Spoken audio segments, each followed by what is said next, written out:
రాశి ఫలాల గురించి ఒక్కసారి నాకు వివరిస్తారా మీరు? మొట్టమొదటిగా ఏ రాశి గురించి చెప్తారు? తప్పకుండా. ఇప్పుడు ఇది మనకు వచ్చేది 2025 ఆంగ్ల సంవత్సరాది. ఓకే. అంటే కొంతమంది విమర్శించారు 24 కదా, 24 25 అదే 25 ఆంగ్ల సంవత్సరాది అంటే మనం ఇంగ్లీష్ క్యాలెండర్ అంటే 25లో వచ్చేది 25 ఆంగ్ల 25 కదా, జనవరి 1 25. ఓకే. జనరల్ గా మనము అంటే మరి మీరు ఉగాది నుండి ఎందుకు చెప్పట్లేదు అంటే చాలా మంది ఉగాది వరకు కూడా ఆగట్లేదు, జనవరి 1 కూడా ఆగట్లేదు, డిసెంబర్ నుండి నవంబర్ నుండి అడుగుతా ఉన్నారు అందరూ. ఓకే. ఇప్పుడు క్లయింటెల్ నన్ను అడిగేవాళ్ళు ఏంటంటే గురూజీ ఇప్పుడే చెప్పేసేయండి మాకు, మేము జాగ్రత్తలు తీసుకుంటామని చెప్పి అడుగుతా ఉన్నారు. సో అందుకనే 2025 సంవత్సరం ఆంగ్ల సంవత్సరాది అంటే జనవరి 1 నుండి ఎలా ఉండబోతుంది అనేది మనం ఒకసారి చూసుకుంటే, అన్నిటికంటే ముఖ్యంగా ఈ వచ్చేటువంటి సంవత్సరం పేరు శ్రీ విశ్వావసునామ సంవత్సరము. విశ్వావసునామ సంవత్సరము. సో రాబోయేటువంటి ఎందుకు గురుగారు అది వస్తుంది పేరు 60 సంవత్సరాల్లో ప్రతి సంవత్సరం ఒక్కొక్క పేరు వస్తుంటది. పేరుతో ఏం స్పెషాలిటీ లేదు, క్రోధినామ సంవత్సరం అనే నెగిటివ్ అట్లా ఏం లేదు. సంవత్సరాల్లో దీని పేరు విశ్వావసునామ సంవత్సరం. సో ఈ సంవత్సరానికి అధిపతి రాజు కాబట్టి, రవి కాబట్టి రాజు.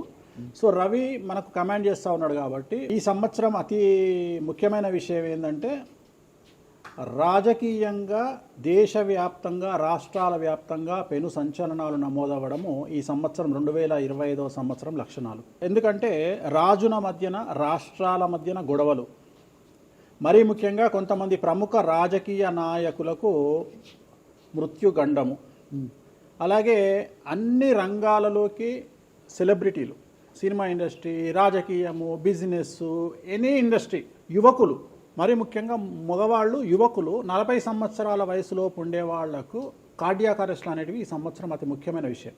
ఎందుకంటే ఆల్రెడీ మనం చూస్తున్నాం ఇప్పటికే, కానీ వాటి తీవ్రత పెరిగే అవకాశం ఉంది. కారణం ఏంటంటే రవి కమాండ్ చేస్తూ ఉన్నాడు కాబట్టి. రవి అంటే చర్మము, హార్ట్, కళ్ళు, ఎముకలు. సో కరోనా లాంటి అంత పెద్దది కాకపోయినా ఒక సమస్య, ఒక వైరస్ మళ్ళీ ప్రపంచాన్ని బాధించే అవకాశం ఉంది. అది మరీ ముఖ్యంగా చర్మం మీద దాడి చేసే అవకాశం ఉంది. అంటే చర్మానికి సంబంధించినటువంటి ఒక సమస్యల బారిన పడి ఈ సంవత్సరము జనాలు వైరస్ బారిన పడే అవకాశం ఉంది మరీ ముఖ్యంగా. అలాగే ఇప్పుడు 50 నుంచి 40 సంవత్సరాల లోపు యువకులకు కార్డియాక్ అరెస్ట్ అనేటువంటివి జరిగే అవకాశాలు కనిపిస్తూ ఉన్నాయి. అలాగే ఈ సంవత్సరం గుండెపోటు వల్ల మరణాల సంఖ్య చాలా ఎక్కువ. ఇదంతా 2025 జనవరి నుంచి. జనవరి నుంచి ఎగ్జాక్ట్లీ.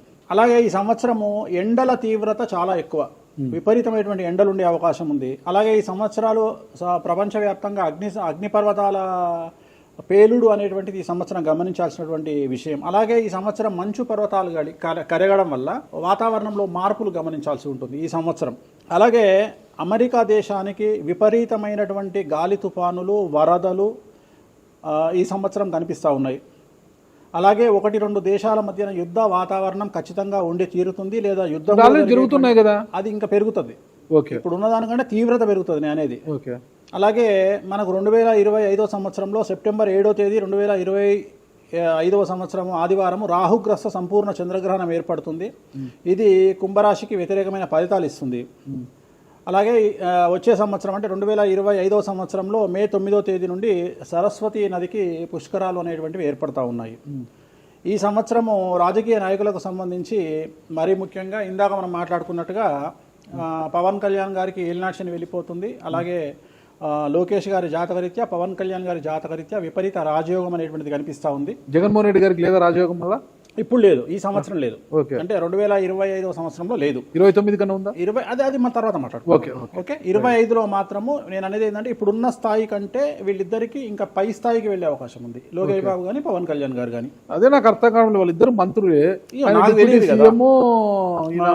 నాకు అర్థం కాదు. ఇప్పుడు ఉన్నటువంటి పదవుల కంటే కూడా గొప్ప పదవులను వీరు పొందేటువంటి అవకాశాలు కనిపిస్తున్నాయి. రాజ్యసభ తీసుకెళ్ళిన కేంద్రానికి వెళ్తారా? కేంద్ర మంత్రులు వెళ్తారా? కేంద్ర మంత్రులు వెళ్తారా? పెద్దదే కదా, కేంద్ర మంత్రి అనేది పెద్దది కదా. సో అది ప్రభాస్ గారి జాతకంలో చాలా అనుకూలమైనటువంటి ఫలితాలు, శుభవార్తలు వినేటువంటి అవకాశాలు కనిపిస్తా ఉన్నాయి. వివాహం అవుతుందా చెప్పలేము, ఎందుకంటే తులారాశి కాబట్టి వివాహం కావచ్చు. సో ఫ్యాన్స్ కి ఇది పండగనే, పెద్ద పండగనే. ఓకే. సో ఇది ఓవరాల్ గా ఇంకా బేసిక్ డీటెయిల్స్, అంటే ఓవరాల్ 2025లో ఎలా ఉంటుంది. సో ఇప్పుడు మనం రాసుల గురించి కనుక తీసుకున్నట్లయితే ఎలా ఉంది, రెమెడీస్ ఏంటి? ఎస్. సో ఈ సంవత్సరము మేషరాశి జాతకాన్ని విశ్లేషించినట్లయితే మేషరాశి వారికి ఆదాయం 2, వ్యయం 14, రాజపూజ్యం 5, అవమానం 7. ఈ సంవత్సరము మార్చి 29వ తేదీ నుండి అంటే 2025 మార్చి 29వ తేదీ నుండి ఏలినాటి శని ప్రారంభం అవుతున్నది. ఎవరైతే 24 సంవత్సరాలు నిండి ఉంటారో అబ్బాయి కానీ అమ్మాయి కానీ వాళ్ళ జీవితంలో పెను మార్పులు సంభవిస్తాయి. మరీ ముఖ్యంగా తల్లిదండ్రుల్లో ఒకరికి ప్రాణగండం అనేటువంటిది లేదా ఆరోగ్యపరమైన ఇబ్బందులు, అలాగే పోలీసు లేదా కోర్టు కేసులు, సమాజంలో సంఘంలో చెడ్డ పేరు రావడం, ఉద్యోగంలో బదిలీలు, బంధువుల వలన సమస్యలు, వాహన ప్రమాదాలు ఏర్పడే అవకాశం ఉంది. అలాగే విద్యార్థులకు విదేశీ యానము మరియు చదువులో ఉత్తీర్ణత, అలాగే ఉద్యోగం లేని వారికి ఉద్యోగం రావడము, అవివాహితులకు వివాహయోగ సూచనలు మరియు సంతానం లేని వారికి సంతాన ప్రాప్తి, అలాగే వ్యాపారస్తులకు విపరీతమైనటువంటి లాభాలు కానీ ఇన్కమ్ ట్యాక్సులు లేదా జిఎస్టీల పరంగా సమస్యలు ఏర్పడతాయి. అలాగే రైతులకు ఆశించిన దానికంటే దిగుబడి రాబడి పెరుగుతుంది. నెక్స్ట్ 9వ రాశి కనుక తీసుకున్నట్లయితే ధనుస్సు రాశి. 2025వ సంవత్సరంలో ధనుస్సు రాశి వారికి ఆదాయం 5, వ్యయం 3, రాజపూజ్యం 1, అవమానం 5. ఈ సంవత్సరం ధనుస్సు రాశి వారికి అర్ధాష్టమ శని ప్రారంభమవుతోంది. సమాజంలో విపరీతమైనటువంటి సమస్యలు, చెడ్డ పేరు, కుటుంబంలో సమస్యలు, పోలీసు కోర్టు కేసుల వల్ల సమస్యలు అయినప్పటికీ గెలుపు మీదే అవుతుంది. ఇతరులను ఆకట్టుకుంటారు, మీ చాతుర్యంతో ఇతరులను ఆకట్టుకుంటారు, మనోధైర్యం పెరుగుతుంది, సంఘంలో ఉన్నత స్థితి ఉంటుంది. అలాగే గృహాన్ని నిర్మించాలనే మీ ఆలోచనలు ఫలిస్తాయి. రైతులకు వ్యాపారస్తులకు అనుకూలంగా ఉంటుంది. కానీ ఈ సంవత్సరం అన్ని రంగాల వారికి ఇన్కమ్ ట్యాక్స్ల వల్ల జీఎస్టీల వల్ల సమస్యలు ఏర్పడే అవకాశాలు కనిపిస్తూ ఉన్నాయి.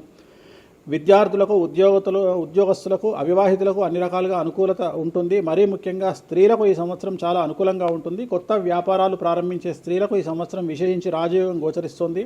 10 రూపాయలకు 100 రూపాయల లాభాన్ని పొందేటువంటి అవకాశాలు ఈ రాశి వారికి గోచరిస్తూ ఉన్నాయి. పెళ్లి కాని అమ్మాయిలకు ఈ సంవత్సరం వివాహ యోగ సూచనలు గోచరిస్తూ ఉన్నాయి. అలాగే సంతానం లేనటువంటి వారికి సంతాన యోగ సూచనలు గోచరిస్తూ ఉన్నాయి.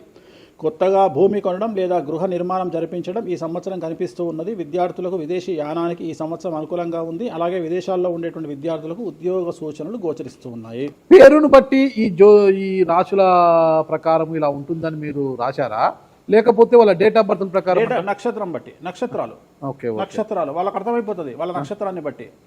అశ్విని నక్షత్రం మేషరాశి, భరణి నక్షత్రం మేషరాశి, పుష్యమి నక్షత్రం కర్కాటక రాశి. మీ రాశి నా రాశి ఒకటే. నా రాశి ఏదో నాకు తెలియదు గురుగారు. మీది వృశ్చిక రాశి. మీది అదేనా?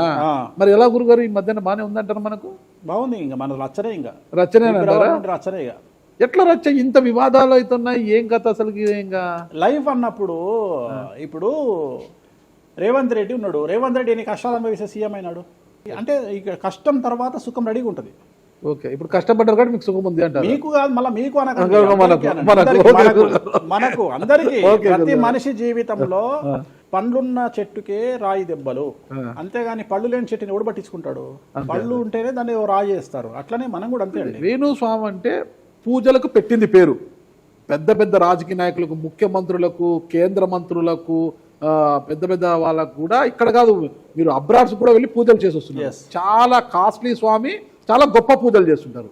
అంత పవర్ఫుల్ పూజలు. అంటే ఇప్పుడు మీరు చేస్తున్న పూజల మహిమ వల్లనే మీ మీద ఇన్ని వివాదాలు వచ్చినా కూడా మీరు బయటపడగలుగుతున్నారు. 100% పర్ఫెక్ట్. ఇక దానికి ఆన్సరే లేదు. ఇక ఇప్పుడు మనం కొట్లాడాలంటే 10 రకాలు ఉంటాయి. మనం కొట్లాడతలేము. అందుకనే మనం ఒకటే, మన పూజల్ని మనం నమ్ముకుంటున్నాం అంతే. అమ్మవారిని నమ్ముకుంటున్నాం. ఇప్పుడు ఒక్కొక్క సమస్యకి ఒక్కొక్క అమ్మవారు పరిష్కరిస్తుంది దశమహావిద్యల్లో. మనం అదే చేస్తున్నాం. ఇప్పుడు నేను ఒకటే మాట చెప్తా. కాంట్రవర్సీస్ వచ్చినాయి, మీరు అడిగినరు, ఎన్ని సమస్యలు వచ్చినాయి. జనాలు ఏం ఆలోచిస్తారంటే వేణుస్వామి ఈ సమస్యల నుండి బయటపడతాడా, పడితే ఎలా పడతాడు? నేను ఒకటే అనుకుంటున్నా, ఇంతమందికి పూజలు చేసి వాళ్ళ సమస్యల నుండి బయటపడడానికి ప్రయత్నించే నేను నాకు వచ్చిన సమస్యను కూడా అదే పూజల ద్వారా బయటపడడానికి ప్రయత్నం చేస్తున్నాను. అంటే వివాదాలు చుట్టుముడుతున్నాయి, సోషల్ మీడియాలో వైరల్ అవుతున్నాయి. ఉమెన్ కమిషన్ మీ మీద ఫిర్యాదులు చేశారు. ఇన్ని చేసినా కూడా ఎక్కడా మీకు ఉచ్చు బిగుసుకోవడం లేదు, బయటపడుతున్నారు. అంటే ఇది మీ పూజల మహిమనా, లేకపోతే ఏమన్నా బ్రైబ్ చేస్తున్నారా? అమ్మవార్లు ఇప్పుడు ఉదాహరణ, మనం తెలుగు రాష్ట్రాల్లో ఉంటాం. వెంకటేశ్వర స్వామి వారు అంటే మనకు తెలుసు. ఇప్పుడు తమిళనాడులో పెరుమాళ్ అంటారు వెంకటేశ్వర స్వామిని. అదే నార్త్ ఇండియాకి వెళ్తే బాలాజీ అంటారు. వాళ్లకు బాలాజీ అంటే చాలా భయం. అలాగే మన రాష్ట్రంలో మనకు తెలిసిన వాళ్ళకి కామాఖ్యలో ఉండే అమ్మవారు అంటే భయం. కానీ తెలియని వాడికి భయం ఉండకపోవచ్చు. వాడు ఇష్టం వచ్చినట్టు కామెంట్ చేయొచ్చు అమ్మవారు. చాలా మందికి మీరంటే భయం అనుకుంటా.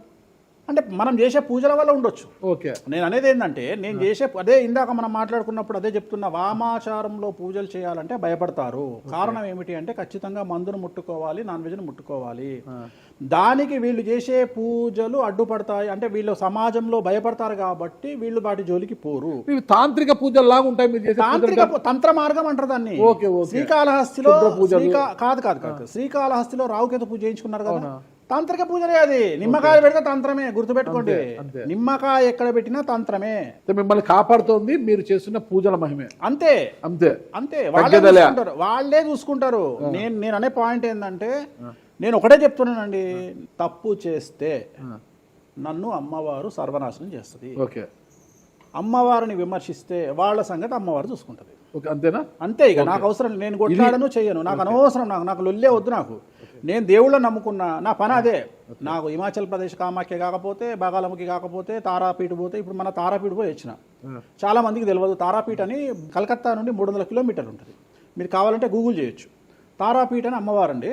ప్రతిరోజు శ్మశానంలో ఉంటుంది అమ్మవారు, ఒరిజినల్ శ్మశానంలో ఉంటుంది. ప్రతిరోజు అమ్మవారికి ప్రసాదం అంటే డెడ్ బాడీ దహనం అయినాకనే అమ్మవారికి నైవేద్యం పెడతారు. అంత పెద్ద ప్రసిద్ధమైనటువంటి దేవాలయం. అమ్మవారు శివుడికి పాలిస్తూ ఉంటుంది. తారాపీఠ అంటుంది దాన్ని. శ్మశానంలో ఉంటుంది. ఆమె జనరల్గా ఎవరైనా సరే ఎందుకు పూజ చేస్తారు ఆమె అంటే, జీవితంలో మనం వెళ్తూ ఉన్న సందర్భంలో సడన్గా స్టక్ అయినామనుకోండి, బౌన్స్ బ్యాక్ అవ్వడానికి పనిచేస్తుంది. అంటే ఉదాహరణ, ఒక ముఖ్యమంత్రి స్థాయి వ్యక్తి ఓడిపోయినప్పుడు, ఒక మంత్రి పోయినప్పుడు, ఒక ఐఏఎస్ సడన్గా తన జాబ్లో డిస్టర్బెన్స్ వచ్చినప్పుడు, ఐపీఎస్ డిస్టర్బెన్స్ వచ్చినప్పుడు ఈ పూజ కనుక అమ్మవారిని దర్శించుకుంటే ఒక్కసారి మళ్ళీ వాళ్ళు బౌన్స్ బ్యాక్ అవుతారు. అంటే బిగ్ బ్యాంగ్ థియరీ అనేది అక్కడ పనిచేస్తుంది. మనం మళ్ళీ ఒకసారి బౌన్స్ బ్యాక్ అయ్యి ముందుకు దూకడానికి అమ్మవారు పనిచేస్తుంది. నేను సజెస్ట్ చేస్తుంటాను చాలామందికి, వ్యాపారంలో స్టక్ అయినప్పుడు, లేకపోతే ఉద్యోగంలో స్టక్ అయినప్పుడు, అట్లా స్టక్ అయినప్పుడు అయితే మీ తారాపీఠ వెళ్ళి దర్శనం చేయించుకోండి. అక్కడ దర్శనమే, పూజలు ఉండవు, జస్ట్ దర్శనమే. అమ్మవారికి పోయి దండం పెట్టుకొని వస్తే చాలు, ఒక్కసారి మళ్ళీ వాళ్ళు బౌన్స్ బ్యాక్ అవుతారు. ఒకటే ఒక పాయింట్కి నాకు ఆన్సర్ చెప్పి ముగించేసా, చాలా కాలాతీతమైంది. చివరికి ఇరికిస్తున్నారా ఇది? లేదు ఏం లేదు. ఇప్పుడు ఏపీలో అంటే గత ప్రభుత్వ హయాంలో, వైసీపీ హయాంలో వీళ్ళ మీద కేసులు పెట్టారు. ఇప్పుడు వీళ్ళ అధికారం వీళ్ళ మీద కేసులు పెడుతున్నారు కదా. ఈ కేసుల పరంపర ఇలా కొనసాగి జగన్మోహన్ రెడ్డి గారు జైలుకి వెళ్ళే అవకాశం ఉంది. వచ్చే సంవత్సరం మే 9వ తేదీ వరకు అవకాశం ఉంది, దాటితే లేదు. ఇది ఓవరాల్గా వేణుస్వామి గారు ఇచ్చారు. మీకు ఏదైనా అనుమానాలు ఉన్నా డైరెక్ట్గా వేణుస్వామి గారికి ఫోన్ చేయండి, మీ అనుమానాలను నివృత్తి చేసుకోండి. థ్యాంక్ యూ గురుగారు, నమస్తే. ఓకే. ఓం నమో వెంకటేశాయ.